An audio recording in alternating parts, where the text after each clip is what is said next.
Good morning, Journey. Welcome. We're glad you're here. Would you stand with me as we begin this morning?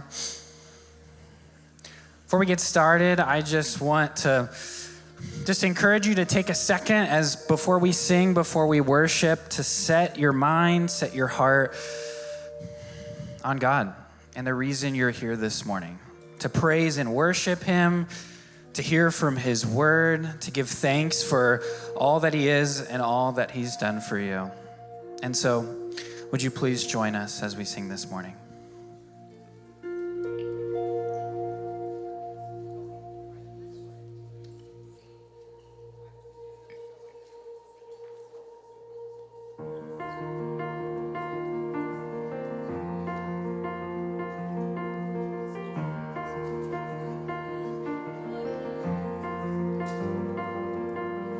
You spoke the earth into motion, my soul now to stand.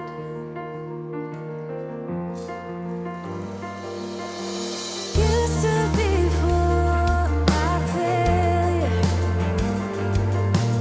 carried the cross from my shame. Sin weighed upon your shoulders, my soul now to stand.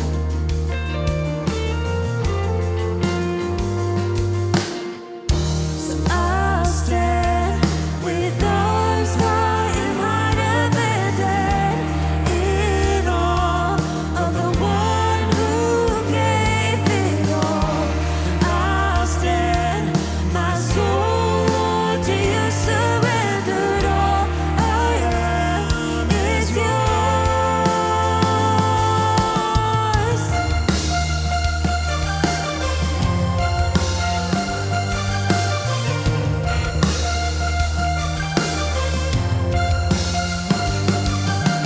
I walk upon salvation,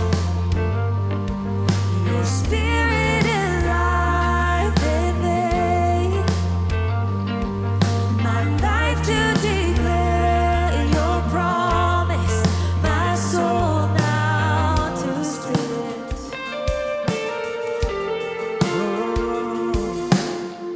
So I stand with arms lying high abandoned in awe of the one who gave it all.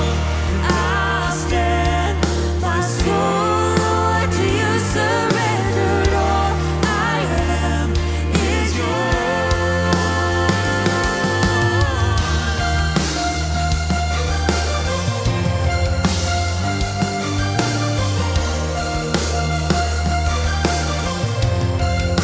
So what can I say? And what can I do but offer this heart, oh God, completely to you? So what can I say? And what can I do but offer this heart, oh God, completely to you? So I'll stand with arms wide, heart abandoned in awe of the one who gave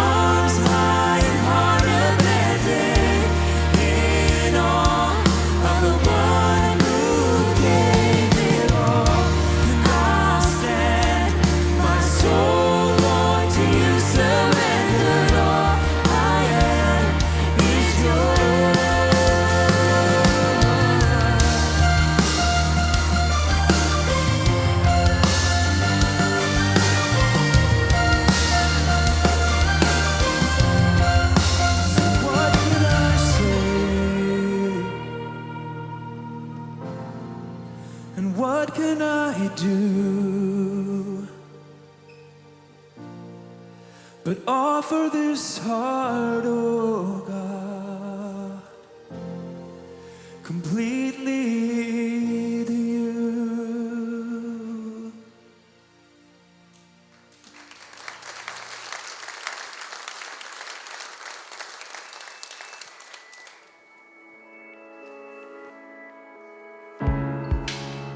Where fortune lies beyond the stars, those dazzling heights too vast to climb.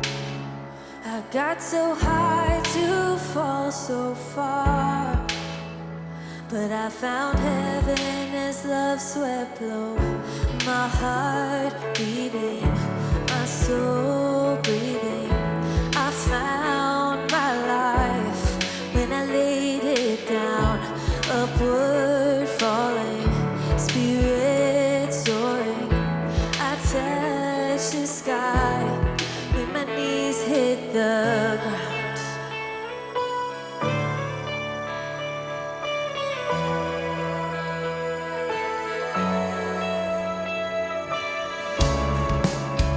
What treasure waits within your scars? This gift of freedom gold can't buy.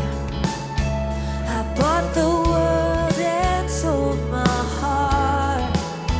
You traded heaven to have me again. My heart beating, my soul breathing. I found my life when I laid it down. Upward falling, spirit soaring. I touched the sky when my knees hit the ground.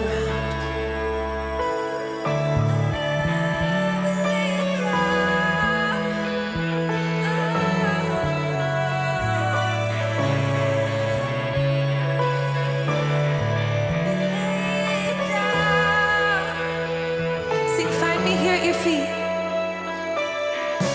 Find me here at your feet again. Everything I am, reaching out, I surrender. Come sweep me up in your love again, and my soul will dance on the wings of forever.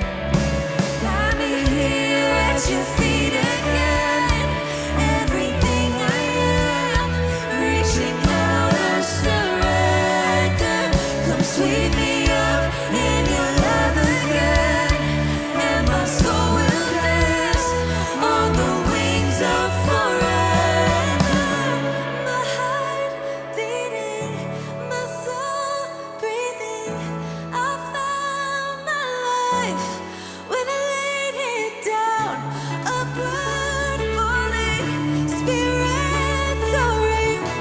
I touched the sky when my knees hit the ground.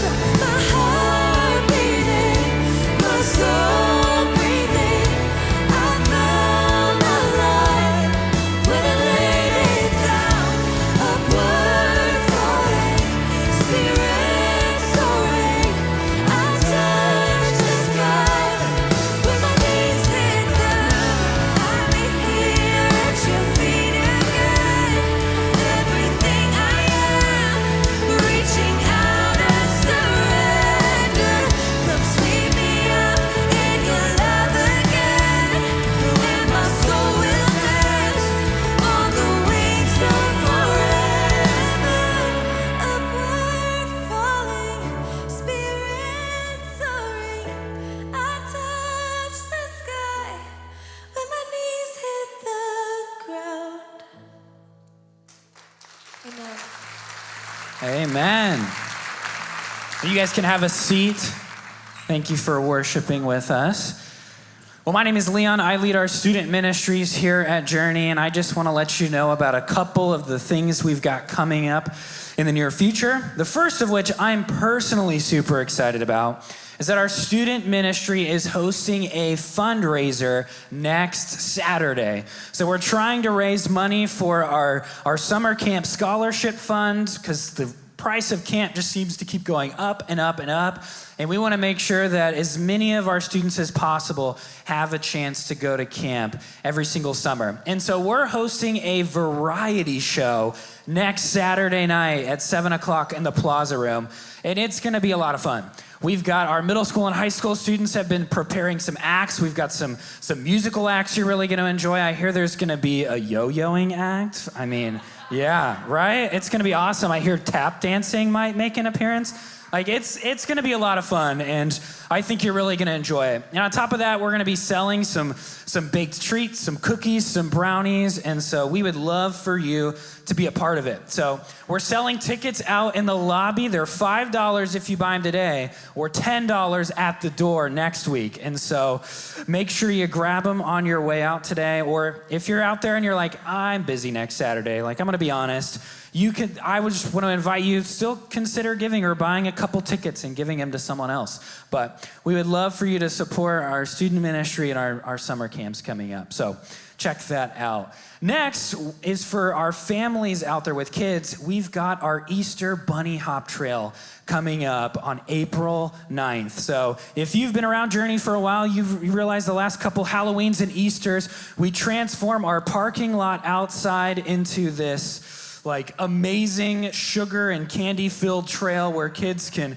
go get just a ton of candy, take pictures with the Easter bunny, and it's always a lot of fun, and it's completely free. All you've got to do is just register ahead of time. So I believe there's a QR code on the screens, so scan that, let us know how many people you're bringing, and you can bring your neighbors, your family, whoever. It's for everyone.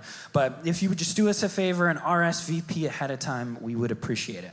And lastly, we have Easter coming up. We're less than a month away now. Yeah, super exciting.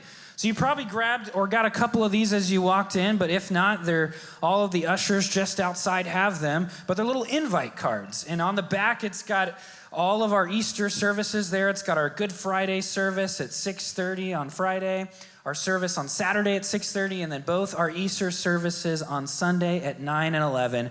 So we just want to invite you, grab a couple, grab a handful, and give them to your friends, your coworkers, your family, whoever. It's an easy invite to say, hey, come on out to Easter. It's a good time, and we're going to learn more about what the true meaning of Easter is all about. And on top of that, we always could use some additional volunteers to help out at our Easter services, because we got an influx of people, newer people that don't come all the time, and so we want to be able to serve them as best as we can, and so we could use your help at each of the services. And so if you're interested in serving refreshments or holding one of the signs or being a greeter, whatever it is, we just want to invite you, scan that QR code up there and sign up for one of the services that you attend. It's a great way to give back and to just welcome people on Easter. So now we're going to move into a time of giving. So I'm going to invite the ushers forward. And you can give by dropping something in one of the baskets, or you can give online or on the Journey app.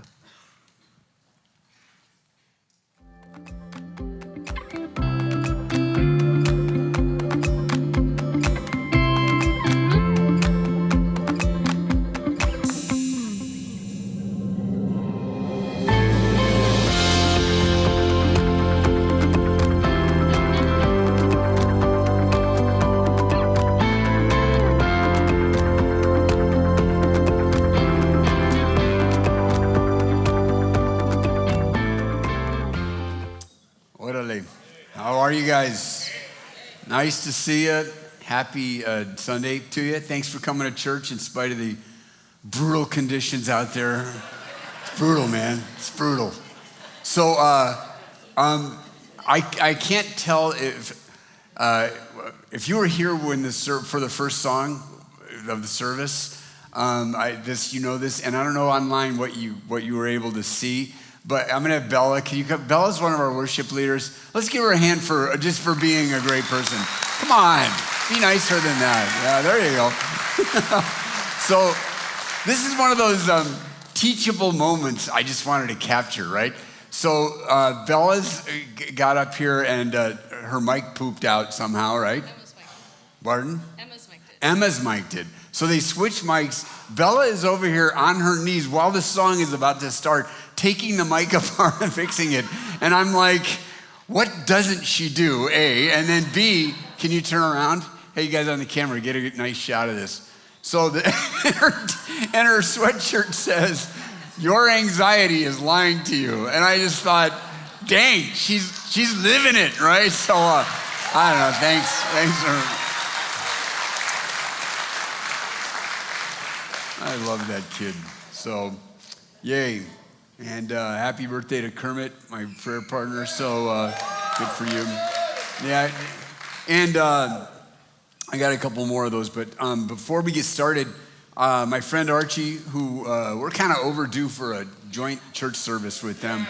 And we actually have people, like several of you, that come to a service here and then go to a church over there. You're like double dipping, and which is fine as long as you're also double tithing. All right, so don't be a deadbeat if you're going. But anyways, he reached out to me on Friday and asked if I could just mention something to you guys. So you might have seen on the news and seen him on the news. Like I first saw this. I saw a Twitter feed from one of our local news, and I'm like, "There's Archie." And there's this organization that's been started called No Shots Fired, and you might be aware of this. You might not be aware of this, but we're in the midst of a spike in crime here, well, in America, but here in San Diego, and it's particularly violent crimes and particularly gun violent crimes. And so some of our community leaders, Archie is one of those, by the way, so we're proud to know him and be associated with him. But they're doing a rally next Saturday at Jeremy Henwood Park. It's in City Heights somewhere. And anyways, there's going to be all kinds of music, gospel music, hip hop, stuff like that. You're invited to just come and take a stand. And it's not about money. It's just people standing together and stuff. So what you could do is just make a Saturday of it. Go down there, pop in the afternoon, and then come here and be at the variety show. And you do get the variety show point, right? Like you're going, well, I'm busy. We don't care, right?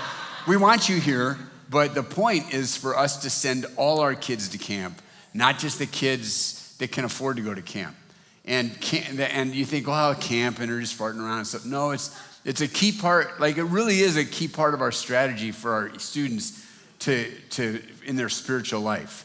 Like it really is. It's not just, yes, they're gonna have fun, but that's not the main reason we're doing it. And so things are weird and tough economically, and we wanna make sure that only the kids that whose families have a little more. And then plus there's kids that their families aren't Christ followers, and they come to our group and they want to go, and we're going to send them, right? So if every one of us buys a ticket, then we should be fine. Like if all of us in this room go out there and buy a ticket on our way out, then we'll be good. And if if you can't, then somebody else, maybe you can buy 2 tickets knowing that somebody's not going to be able to do it, all right? So that's what we need from you. Are you good? You good? All right, we can do that, right? Come on, we can do that. All right, now it's message time, and I'm stoked about part 2 of this series. I'm really stoked. Friday went really long. So, in fact, they just got out about 2 hours ago, and so they're exhausted. So we got to cut a little bit of stuff here. But the thing is, and I was a pastor a long time. Like not only a Christ follower, but a pastor a long time before I really understood this. That part of this thing, I thought this thing called Lent was just for people of other denominations, like the more formal ones, the ones that were more into liturgy and stuff like that, which good on them, right? But what I didn't get is that the point of it is that we've experienced, and the world has experienced, something so big, so deep, so mysterious, and so have we in this Easter event, like in what happened on Good Friday. Like us Christ followers, we believe something.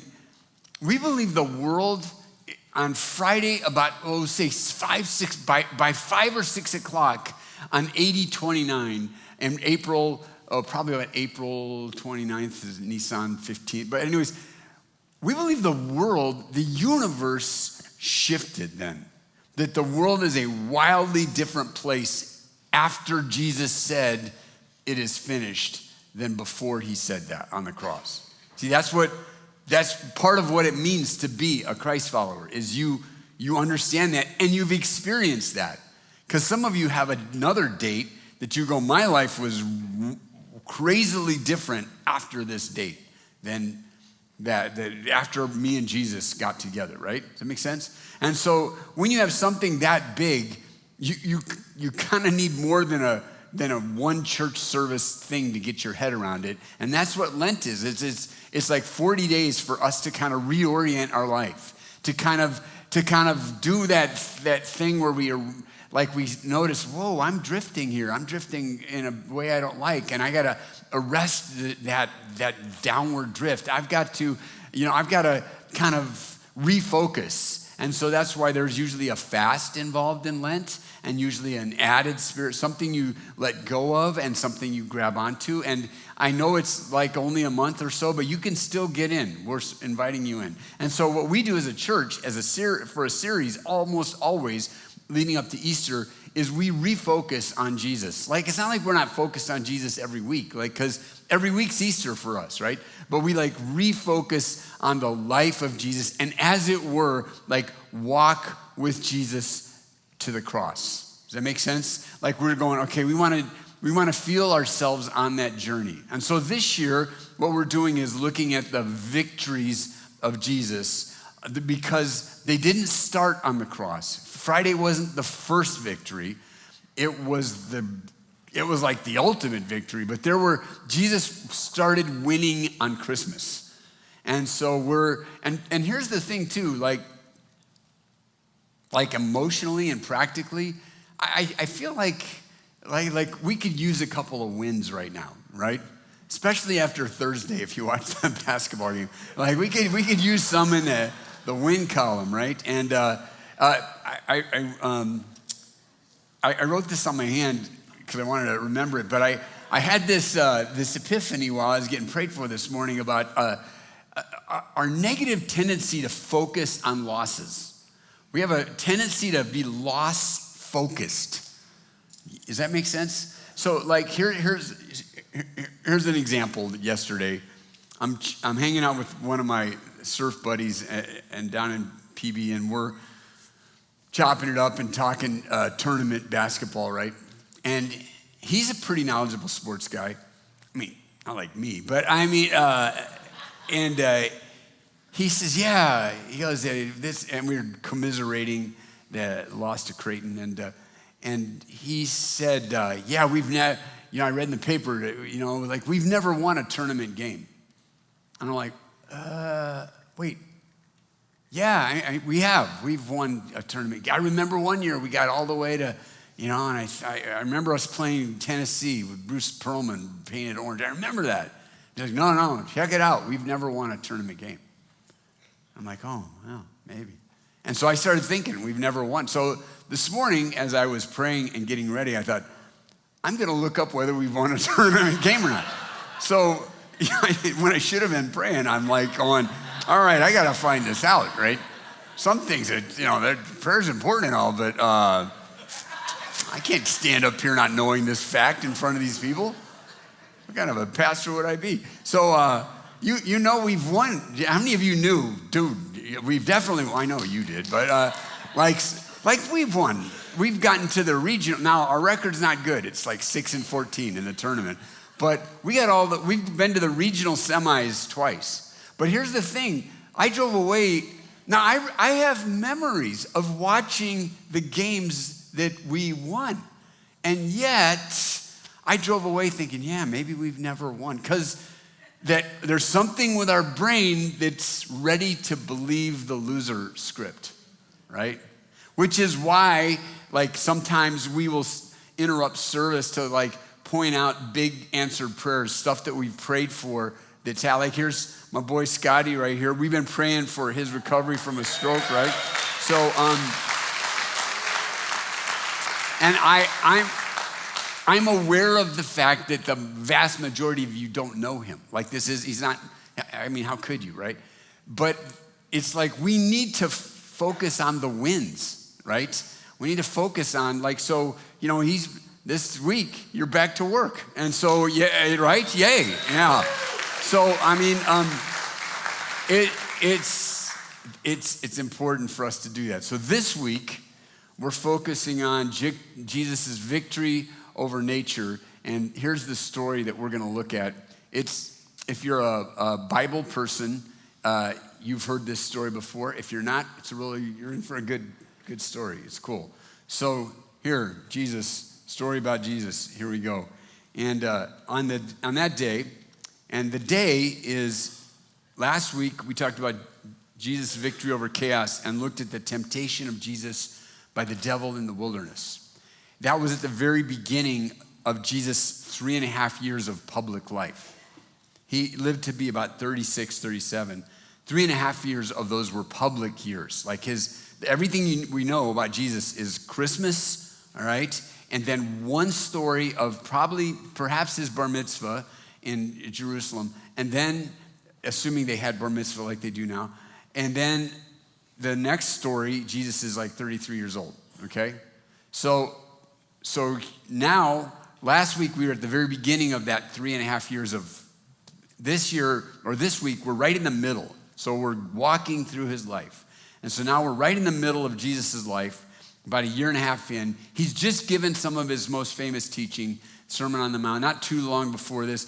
And he's around the Sea of Galilee on the north, hanging out in this area around this fairly big city, maybe city of close to, 10, 20, 30, some people say as many as 50,000 in the first century, kind of on the main route into Syria and Damascus and stuff like that. And so here's what happens. On that day, the day after Mark records the other stuff, when evening came, he said to them, let's go over to the other side of the lake. They're on the north, like I said, the northwest corner, and they want to go to the east, kind of the mid-east size of the Sea of Galilee. Here's a picture of the Sea of Galilee from the hotel that we stay at when we're over there, which is one of my favorite spots on the planet to be. And that is right kind of on the western shore looking north. There's a building over there you see kind of, and see the hill kind of on the left with some houses on it, all right? And then there's another hill on the right side. That's an area called the Mount of Beatitudes. That's the place where Jesus gave the Sermon on the Mount. And the lake is beautiful. Like one of my favorite sights ever is the sunrise over the Sea of Galilee. Some of you have seen that. It's just, man, it's just so awesome. And so that's what the lake normally looks like, but not on this day. So it's evening, and it's getting towards night. Leaving the crowd, they took along with them in the boat. They took Jesus along with them in the boat, just as he was, and other boats were with him. So there's like a little group of boats heading across the lake. And there rose a fierce gale of wind and waves, and the waves were breaking over the boat, so much so that the boat was already filling up. You could translate that, filling upwards, swamped. It was getting swamped with water, like it was coming over the boat, and it was like getting to that point where the boat wasn't going to keep floating. And Jesus was in the stern asleep. And there was a cushion. There was only one cushion on these boats usually, and it was in the back for the guy who was steering the boat. And they woke him and said to him, "Teacher, don't you care that we're perishing?" And Jesus, he got up and rebuked the wind and the sea and said, "Hush, be still." And the wind died down and became perfectly calm. And he said to them, "Why are you afraid? How is it that you have no faith?" And they became even more afraid and said to one another, "Who is this that even the wind and the sea obey him?" So I told you guys last week that Jesus' stories have multiple entry points. and all the stories in the Gospels about Jesus, you could think of them as different levels. And all the levels are good. This is not like here's the great level and here's the bad level. No, they're all good. They work on every level. And there's one level that's the inspiration level where you just get, you read this right now and you're like, whoa, that's really cool. That's inspiration. It's good. It's good. Yeah, that's part of the point. There's the teaching level where there's something where you go, boy, there's an idea here that's pretty big about Jesus and storms and stuff. And there's the example level where you look at either the apostles and they should have done this, or we should have done this, or what Jesus did, and go, okay, that's an example for us. Good. Motivation, example, all that stuff, teaching, all that. But there's a fourth level that in this series we're going for. And we're calling it the life of Jesus, where you are actually able to receive the life of Jesus, not just learn about it. It's where, in some way, that you, by faith, let the victory of Jesus become your victory.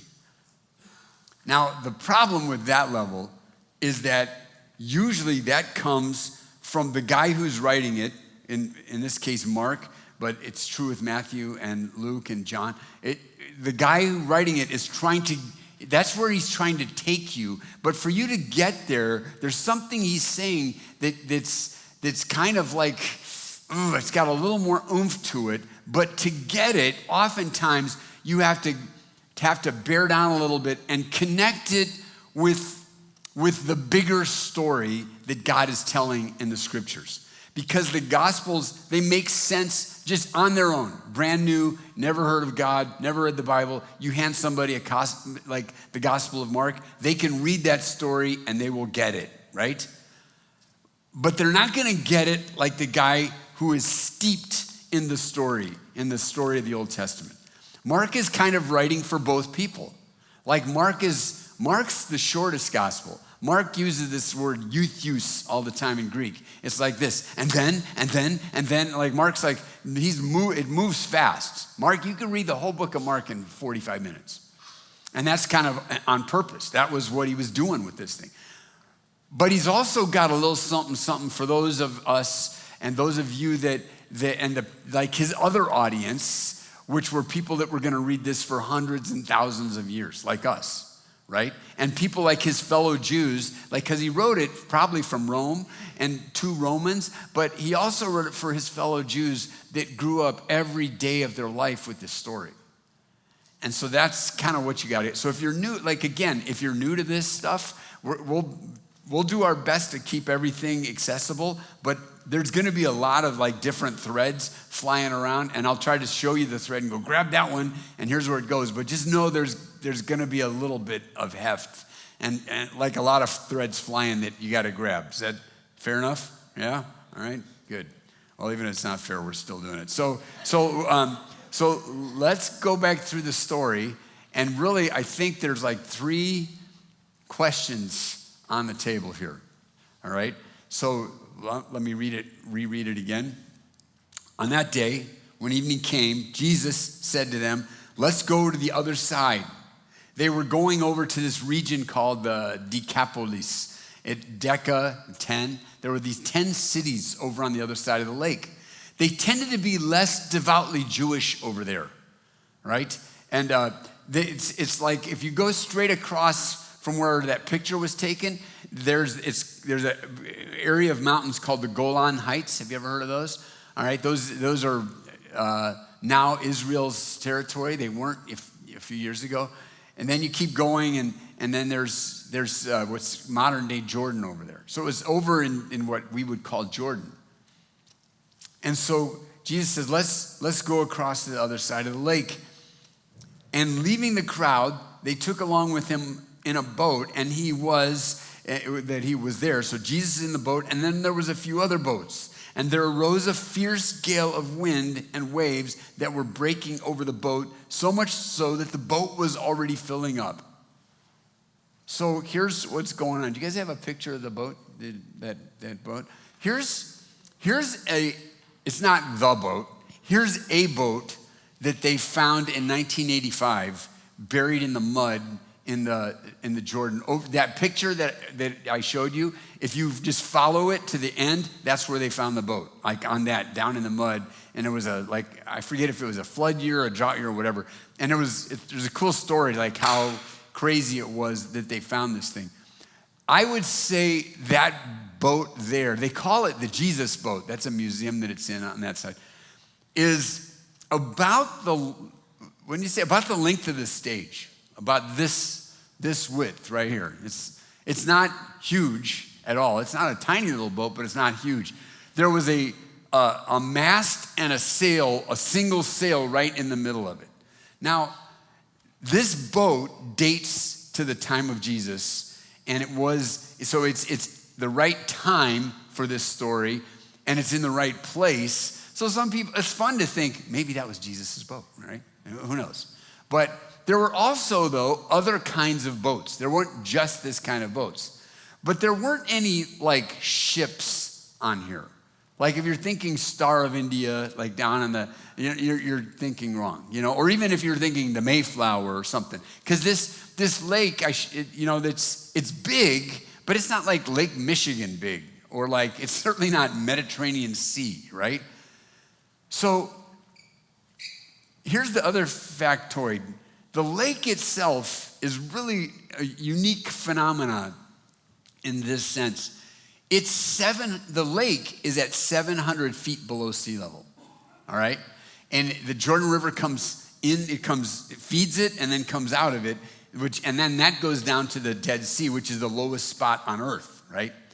So this lake is 700 feet below sea level, and then right across, like I just mentioned to you, are these mountains called the Golan Heights. And then on the east of the side of the Golan Heights is this massive Syrian desert, and then there's Saudi Arabia and all this stuff. So just like us, every now and then we get these Santa Ana winds, right? And sometimes they can be really strong winds. Well, they get these Sirocco winds that come off the desert, just like us, come off the desert over the mountains. Only the difference is then the mountains, this wind sweeps down, and you got the Mediterranean Sea about an hour and a half drive, or maybe an hour drive. It's funny. It's like our topography.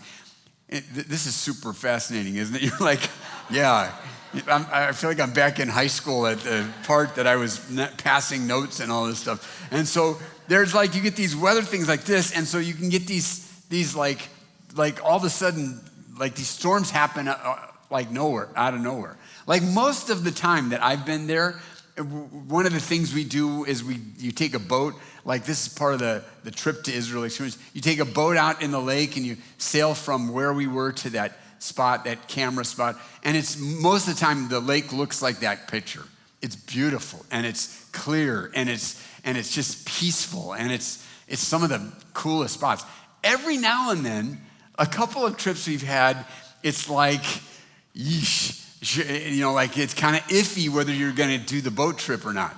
And you better Dramamine up if you're going to do the boat trip, right?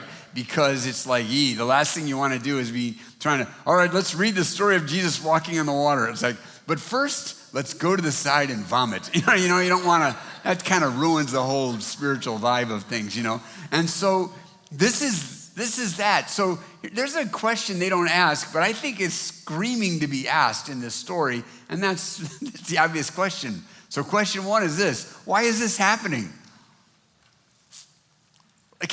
Right? What's going on here? First of all, most of the time the lake's cool, so I thought we were good. It looked good when we got in the boat. Why is this happening? Plus, we got Jesus on our boat, so we should be good. A, the lake looks good. B, we got Messiah guy right here. I know the prophecies. There's nothing about him drowning, in there. And furthermore, I don't know if you were paying attention to the story, whose idea was it to cross the lake anyways in the boat? It was Jesus. So they're like going, all right, Jesus, we're just doing what you told us. And all of a sudden, we're about to drown. Thank you very much.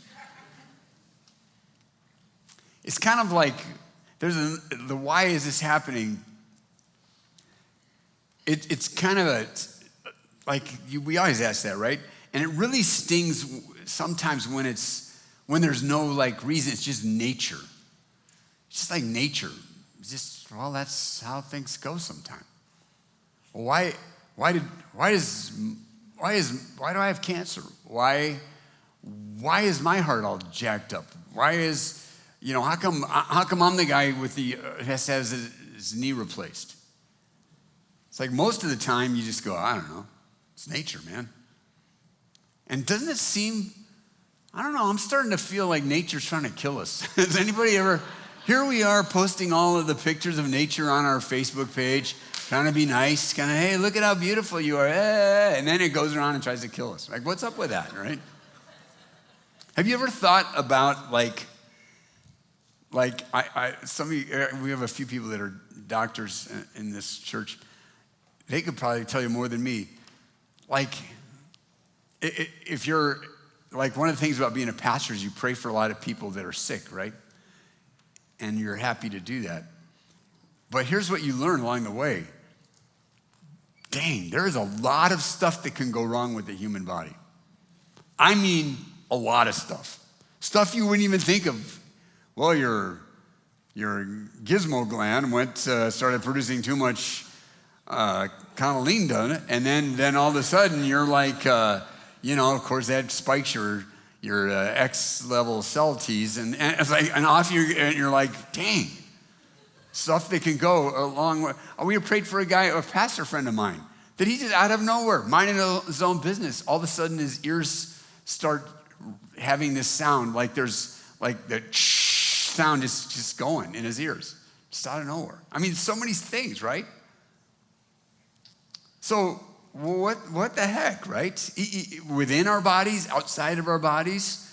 So remember we were talking about the 4 levels of Jesus stories. All right, are you ready?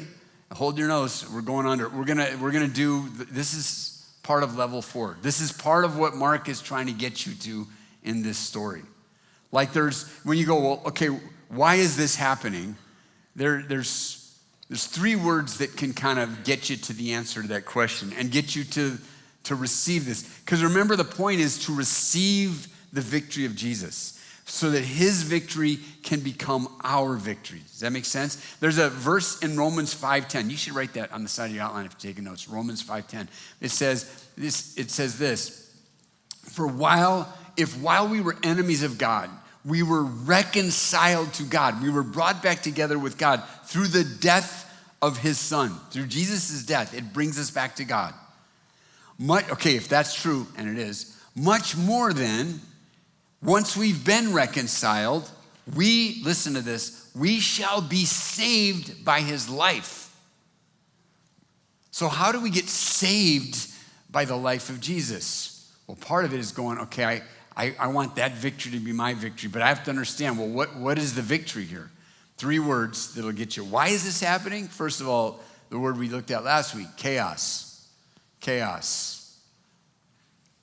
There's like this chaos. From the beginning, God has been working against chaos. There's been chaos that is kind of coming against God's good thing he's trying to do. Sickness, injustice, all that. There's this chaos, right? All right, let me show you something that's, I think, interesting. When I say from the beginning, I literally mean from the beginning. In the very first part of the Bible, page 1, sentence 1, here it is. You've heard this before, yes? Right? In the beginning, Bereshith bara Elohim, in the beginning, God created the heavens and the earth. Now look at the next line. And the earth was formless and void. Tohu vabohu is the Hebrew phrase there. And darkness was over the surface of the deep. Now, here let me ask you this. Verse 2, I know you don't read the Hebrew, it doesn't matter. What's the feeling of verse 2? It doesn't feel happy, does it? It doesn't feel like, hey, and there was darkness over the surface of the earth. It's like, yeah, that sounds kind of yeesh, right? Here it gets worse. It's like, let me show you the Hebrew word for like, the earth was formless and void, and then the Spirit was moving over the surface. That word tohu, wabohu, right there it is. That's just cut and pasted out of a Hebrew lexicon. It's this noun. Look at the three ways that it gets translated. It can be formless, like they translated it here, or empty, or look at this. What's the third word? Third possibility. Chaos. I didn't make that up. It's right in there. Remember, Jesus had to have victory over chaos, over the forces of chaos. Some of you are old enough or thinking, get smart right now, grow up. All right, move on. All right. And here's the thing, when it's used with that other one, the second word, bohu, it always is about being under judgment. It's always a land under judgment. Now, it's only used a couple times, so that's not super. So here's the deal. Or let me ask you this. And I know it's too big a group to do participatory things, but can you think of any other, so you get the picture? God creates the heavens and the earth, summary statement. Then the very next thing, darkness. The Spirit of God is fluttering over the waters. And then God has to speak, let there be light. And the word of God starts to push back the chaos. But the problem, there's water over the whole surface of the earth. And God has to start speaking that back. Let me ask you a question here. Can you think of any other water problems in the Bible? Yeah, this doesn't work. So you're still mumbling out there. Yeah, I mean, I think I heard flood. The flood, that's a water problem, right? That's judgment. Anybody else? What? The Red Sea, that's a pretty big part of the story, don't you think? Any others? Or this one right here, way to cheat. I like it. All right. That's like getting credit for putting your name on the test. All right. So I know I'm not going to get 0. Oh, you misspelled your name. He walked on water in another storm, right? So this isn't the first storm. Baptism water, okay, yeah. See, you're getting it. I like this, right? There's a big one you should get. Hint, sleeping on the boat.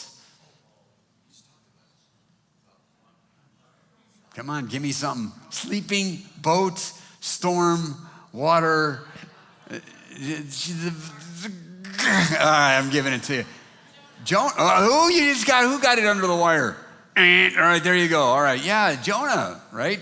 There's a prophet named Jonah, super interesting book, super short book, super weird book in the Old Testament. Jonah, you can literally read it in 6 minutes. You should do it this afternoon. And Jonah is a prophet, only instead of walking toward what God has for him and walking toward God's, pushing chaos back, Jonah's running away from it because he doesn't like how God's doing it. It's another story. He too is sleeping in a boat. I mean, isn't there a first question that you go, how tired was these guys, right? If the boat is that size, like you can shake people to try to wake them, like grab their shoulder and do that. Hey, it's time to get up, right? And they can sleep through that and not even remember that. You know a pretty surefire way to wake someone up? Water, right? It's like, right? I don't think too many people sleep through water in the face, and Jesus was sleeping through this somehow. And he gets roused. We'll look at that in a second. See, water, there's a message in the water here. Here's God speaking to Job in the Old Testament. God talking about himself. Or who enclosed the sea with doors when the sea was bursting forth and it went out from the womb. When I made a cloud its garment, and this is poetic language, obviously, and thick darkness its swaddling band, and I placed, God speaking about the sea, I placed boundaries on it, and I set a bolt and doors, and I said to the sea, thus far you shall come, but no farther, and here your proud waves will stop. It's like this picture that if God didn't stand there and say to the ocean, all right, that's enough, that the water would just take over everything. All right, chaos. Here's the second word, curse. Now, I'm pro-ocean, right? I like water and stuff. We all do. But here's the deal that happened is in the creation story, the one that we just had up there, here's how it's going to go. Then God said, the first sound in the universe was the voice of God saying, let there be light. And there was light. And then what does God do? He separates the light from the dark. Yes? All right, you got that? Then God, we won't go through it, but God does it like with the land. He goes, okay, there's going to be dry land. He separates the land from the water. Then he separates the sky from the ground. And he separates the animals in the sky and the animals on the ground and the animals in the sea. There's this thing that's happening where God is saying, okay, you over there and you over there. And he's pushing back the chaos. Then the pinnacle of his creation, when God is moving against chaos, pushing it back, is the creation of the human being. The Adam is Hebrew, the Adam. Adam doesn't mean some dude. Adam means human. Like God creates the Adam, and then he separates the Adam into Ish and Isha. There's two, right? You're either Ish, man, or Isha, woman, separated, okay? You two, and all these things complement one another, but they're not the same as one another. So there's human, and humans are separated into this and that. Does that make sense? Of course it makes sense. It's not that complicated. There it is. It's like humans, man, woman, right? You still with me? All right. So the humans were made Tselem Elohim, or and we call it around here, Imago Dei. We were supposed to be the guys with God that continued the fight against chaos, and we're the God reps. But instead, what happened is the human men and women, and by the way, the guy was standing right there, so it's not like this crazy woman went and did something crazy. No, it's like it was a couple. It was a couple's decision, right? And they sided with evil. Okay, I know there's a lot of Bible for those of you that are new, but that's kind of the basic Garden of Eden story, right? And so what happened to them? They got expelled from that garden, and they and the world were put under a curse. Not a whammy like curse, a thing that says, all right, this is what that does to reality. Now you got to deal with this. Then God, in his grace, begins the process of redeeming us. But here's a little understood verse. But if you'll hang in there with me, listen to me, life will make a lot more sense. And your level of hope will arise if you can get this, if you can kind of get your head around this. And this victory can start to become your victory. Paul speaking in Romans 8, one of the best chapters in the whole Bible. Paul says, for I consider that the suffering of this present time, like the stuff we're going through now, yes, it's bad. It is suffering. You do go through suffering. Every human suffers at one level or another. The suffering of this present time is not worthy to be compared with the glory that is to be revealed to us. When God is done redeeming, it's going to be so awesome that you'll go, yeah, that was nothing. Now, you don't have to say that now. No one's asking you to say about your suffering now, yeah, that's nothing. But compared to that, it'll feel like, yeah. Notice this. This is where it's going to get interesting for you. For the anxious longing of the creation waits eagerly for the revealing of the sons of God. It's like the whole creation, the rocks, the dirt, the plants, the mountains, the sea, it's all going, oh, come on, hurry up. Our redemption, what God's doing for us, it's going to affect, just like we affected the whole planet, it's going to affect. Because when God put us under that curse, God cursed the ground because of us. Do you remember that from Genesis 3? Here we go. For the creation was subjected to futility, emptiness, purposelessness, kind of a chaos, as it were, not willingly, but because of God who subjected it. But God did it in hope that the creation, the dirt, the Sea of Galilee, the Pacific Ocean, the creation itself will also be set free from its slavery to corruption into the freedom of the glory of the children of God. For we know that the whole creation groans. It's like it's waiting to have a baby. The whole creation groans and suffers the pains of childbirth together until now. The whole creation is like, it's like the world is groaning under the weight of all the death and the injustice and the horrors.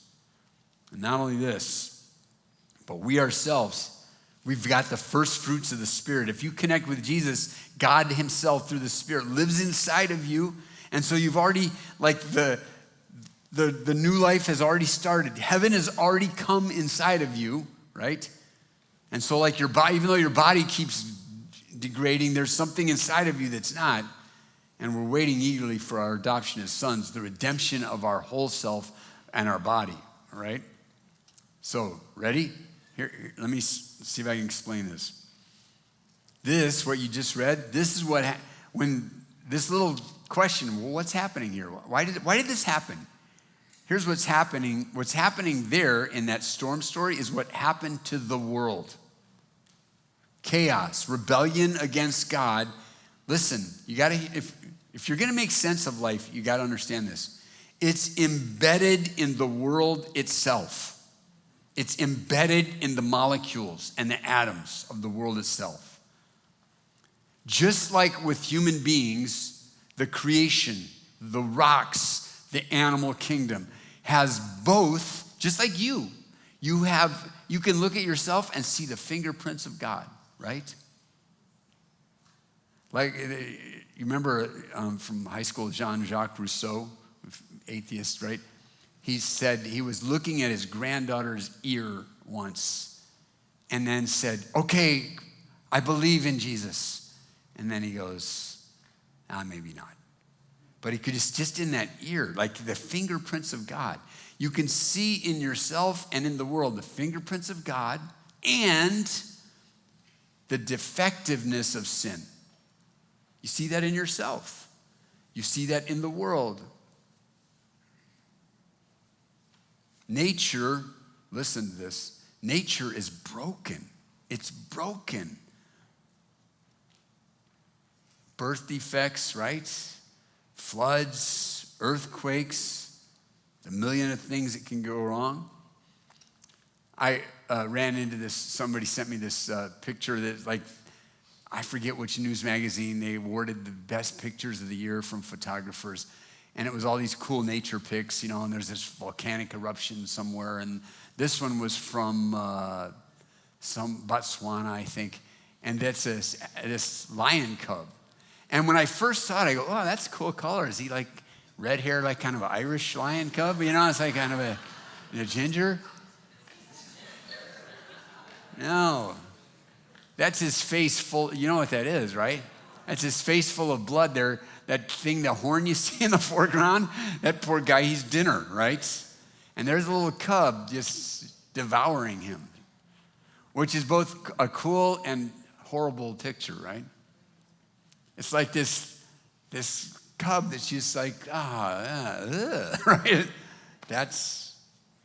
See, nature, listen, here's what you have to understand about the world. Because something is natural or biological doesn't mean that it's good or moral. There might be something that's embedded in your genes that you're like, it just feels like it's just natural. It's part of my DNA. That doesn't mean it's good. Doesn't mean it's moral. Doesn't mean it's okay. Doesn't mean that it'll bring you to, you will flourish if you follow it. Like it seems like some people have it's almost like their temper and stuff is almost biological. It's like I've always been this way.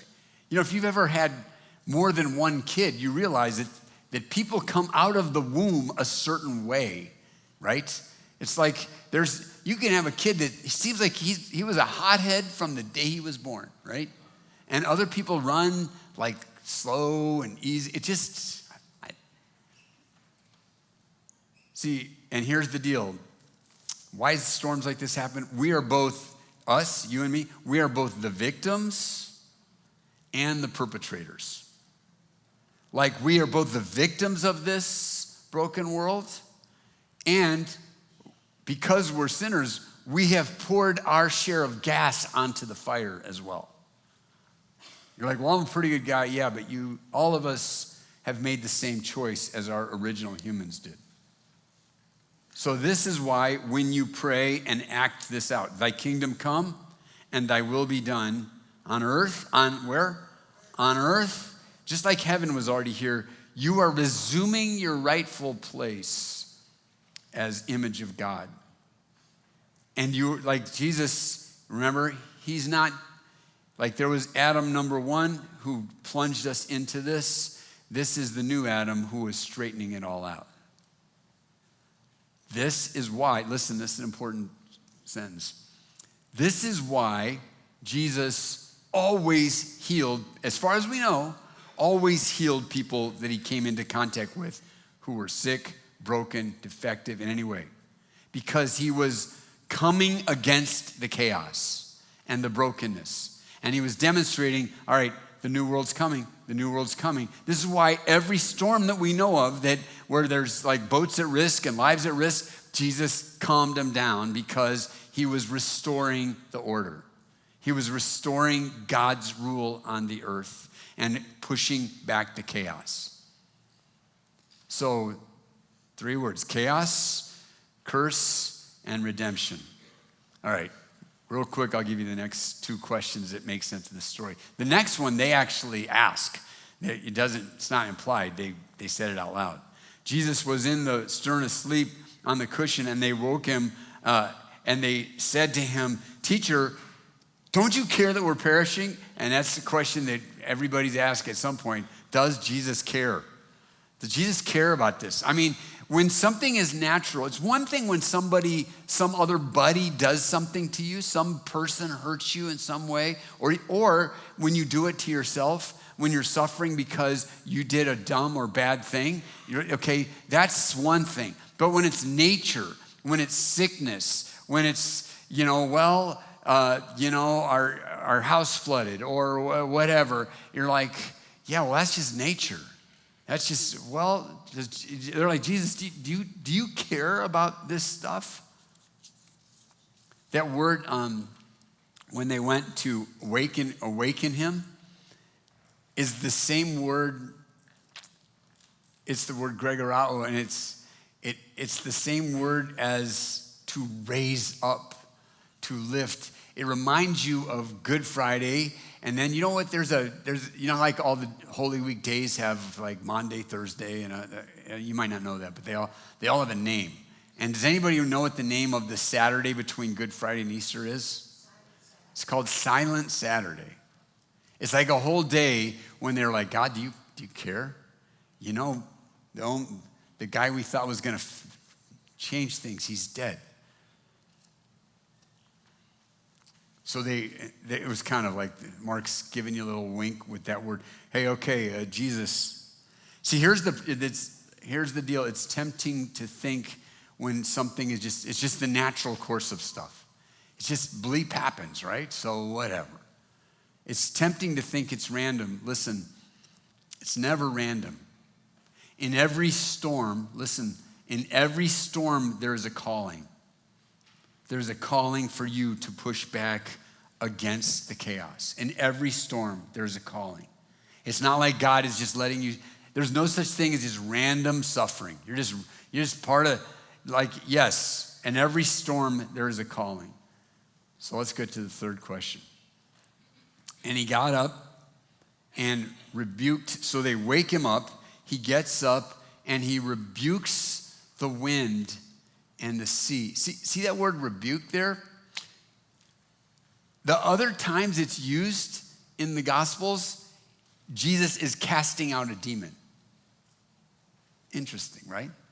So Jesus gets up and rebukes the wind and the sea, and he says, Siopa in Greek. In Hebrew, if he was speaking Hebrew, he would have said, Chshu. It's like all languages have that. When I was in the Philippines, I was in Manila and everybody was really close to each other. And there was like, when somebody, there's a siesta time, at least when I was there was a siesta in which people actually like slept for an hour in the afternoon. It's kind of cool. If some dude decides that's a great time to work on his lawnmower, you would hear the whole neighborhood doing this out the window. Like that. That means knock it off and shut up, you idiot. It's siesta time, right? And it worked. The dude would stop, whatever. Jesus gets up and goes, shh, all right, knock it off. And then Jesus says, why are you so cowardly? That's what he literally says. And why, do you still have no faith? I mean, we've been doing this a year and a half. And they're going, yeah, we were really scared. Now we're really, really scared. Because who are you? Bro, who are you? That's the question that Mark's leading you to, actually. Who is this guy? That's a great question for you to keep asking yourself about Jesus. Who is this?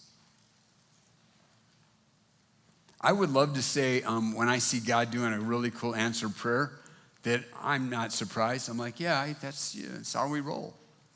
But I'm still like, whoa. Like I still do that, right?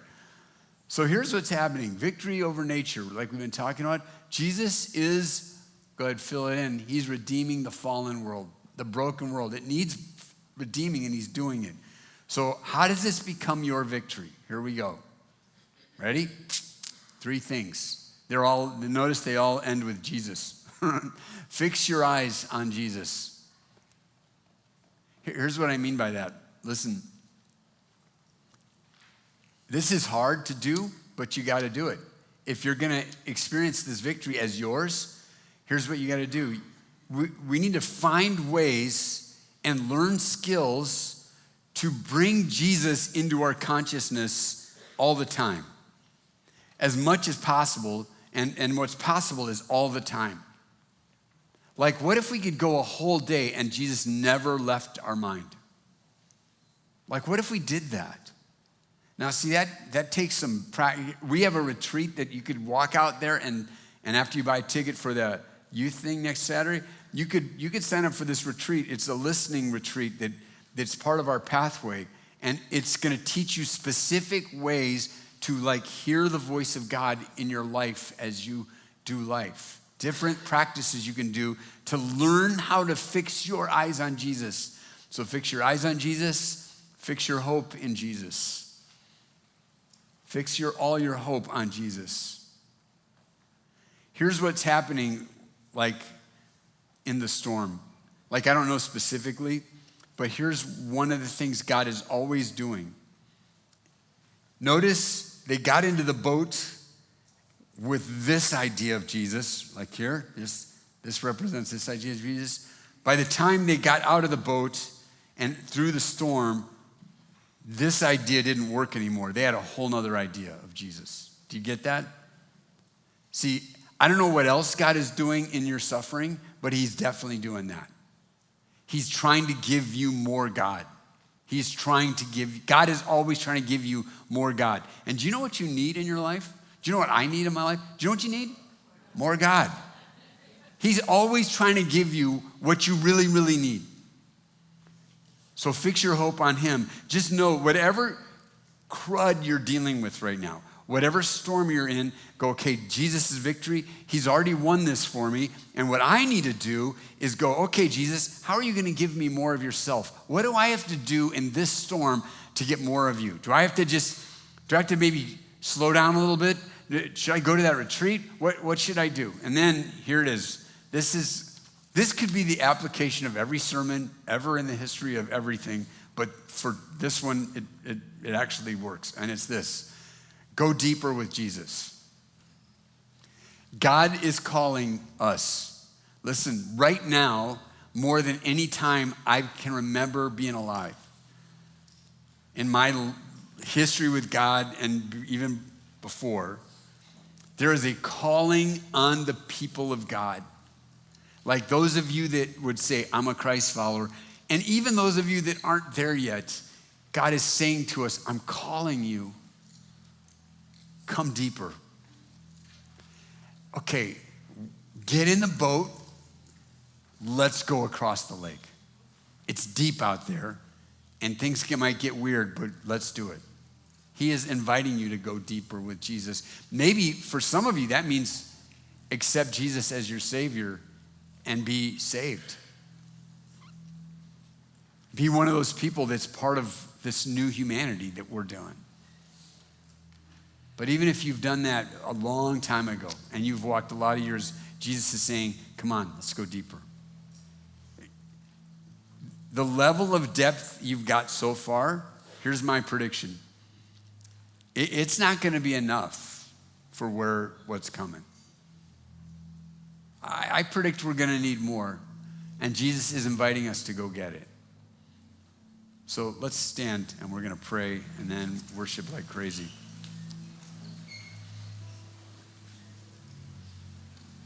All right? Why don't you before you close your eyes, why don't you put your hands out like this? And now close your eyes. Shut everybody else out.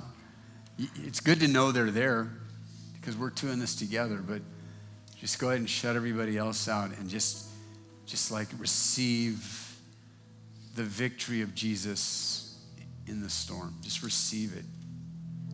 Put your hope all the way on him. Prayer 1. For some of you, this is your prayer this morning. Jesus, come into my life. I want to be a follower of yours. I want to be your child. I trust you, Jesus. I welcome you into my life to save me. I believe that you died on the cross to bring me back to God, and that I can be saved by your life. Prayer number 2, option 2. Jesus, I accept your calling and invitation to go deeper with you. Listen, here's a great prayer to pray. Whatever that involves, I am in advance saying yes. So here's my yes. Here's my yes. Now bring me deeper. God, even now as we worship, help us to go out to the deep water. Help us to go deeper with you in Jesus' name.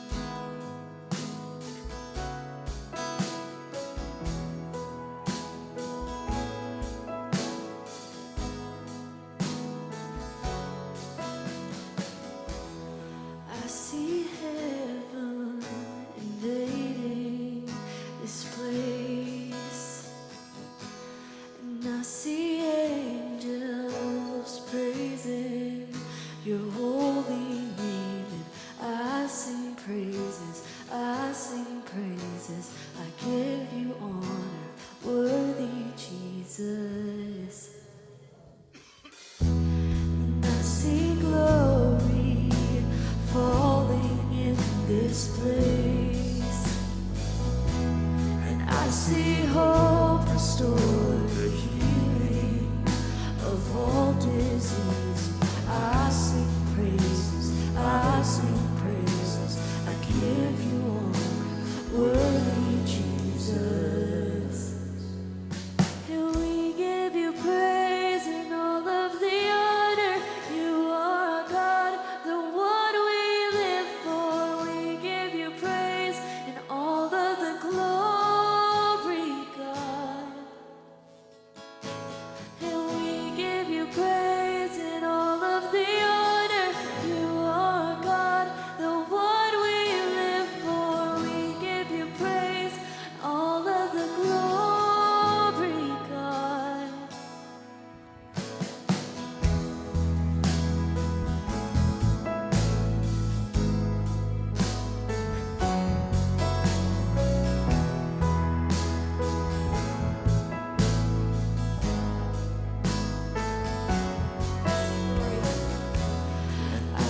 see glory falling in this place. And I see hope restore the healing of all diseases. I sing praises, I give you honor, worthy Jesus. And we give you praise and all of the honor. You are God, the one we live for. We give you praise and all of the glory, God. And we give you praise and all of the honor. You are our God, the one we live for. We give you praise and all of the glory, God. And all of the glory.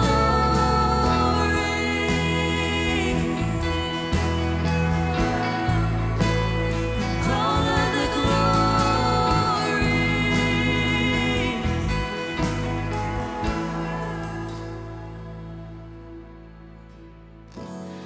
Let your presence fill this place. Let heaven come. Let your angels be released. Let heaven come. We will worship at your feet. Let heaven come. Face to face we wanna meet. Let heaven come. Let your presence fill this place. Let heaven come. Let your angels be released. Let heaven come. We will worship at your feet. Let heaven come. Face to face we wanna be. Let heaven come. We give you praise and all of the honor. You are God, the one we live for. We give you praise, all of the glory, God. We give you praise and all of the honor. You are God, the one we live for. We give you praise and all of the glory, God. And all of the glory.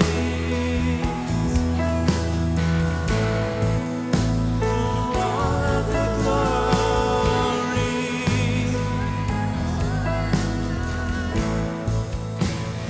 All of the glory.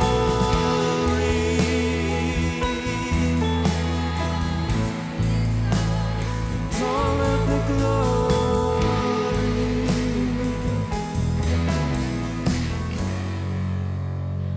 All of the glory.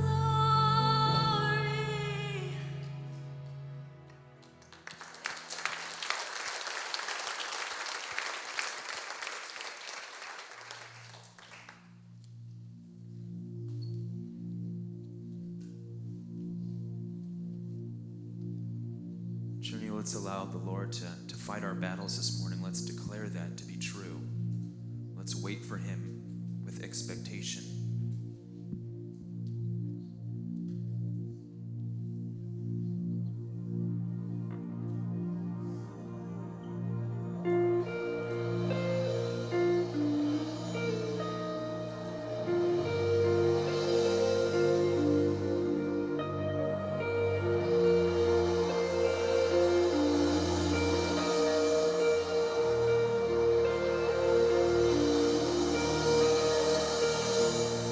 And I've tried so hard to see it.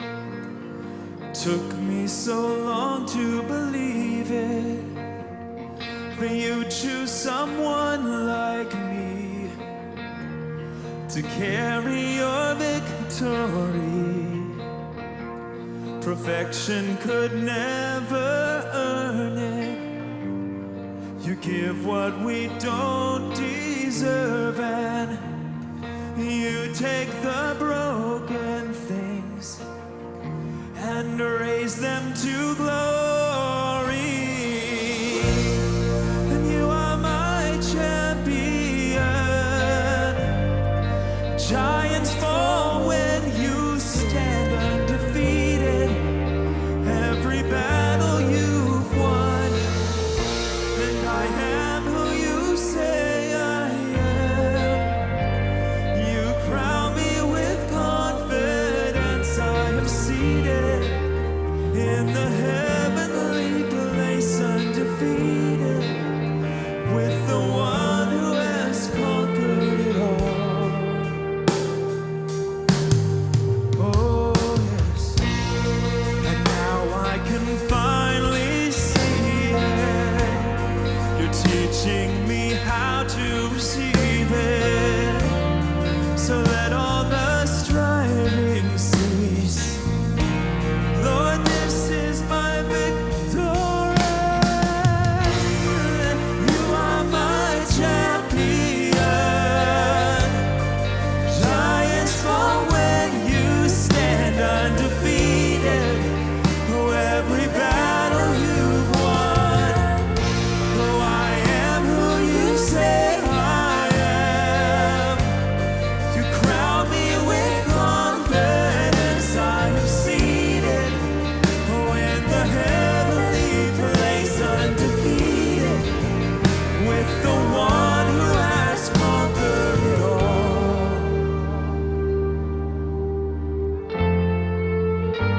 That's right, he's right next to us. Already with authority, already having conquered everything we're dealing with.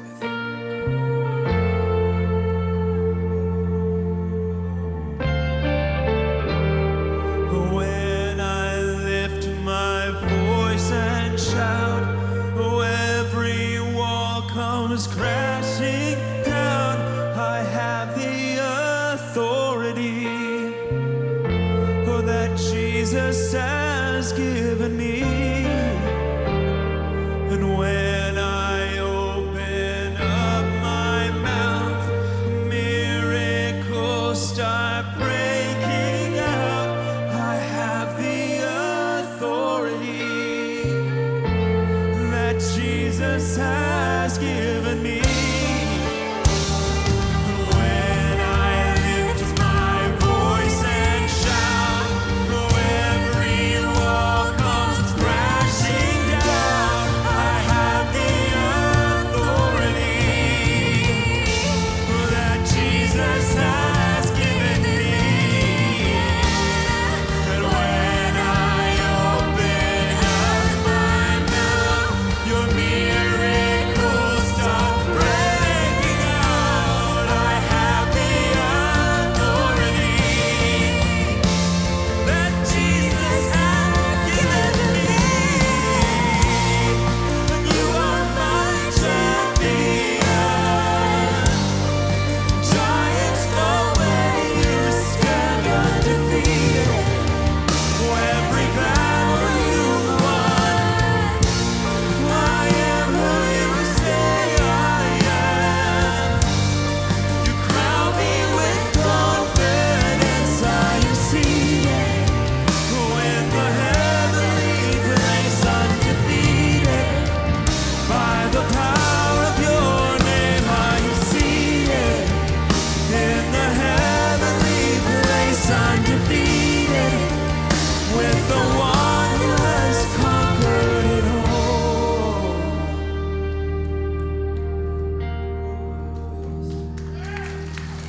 Amen. Well, if you feel like you could use some prayer this morning, we have an amazing prayer team. They're going to be right on this side of the room right after service, and they would love to pray for you. Otherwise, thank you for worshiping with us this morning. We love you guys, and have a great Sunday.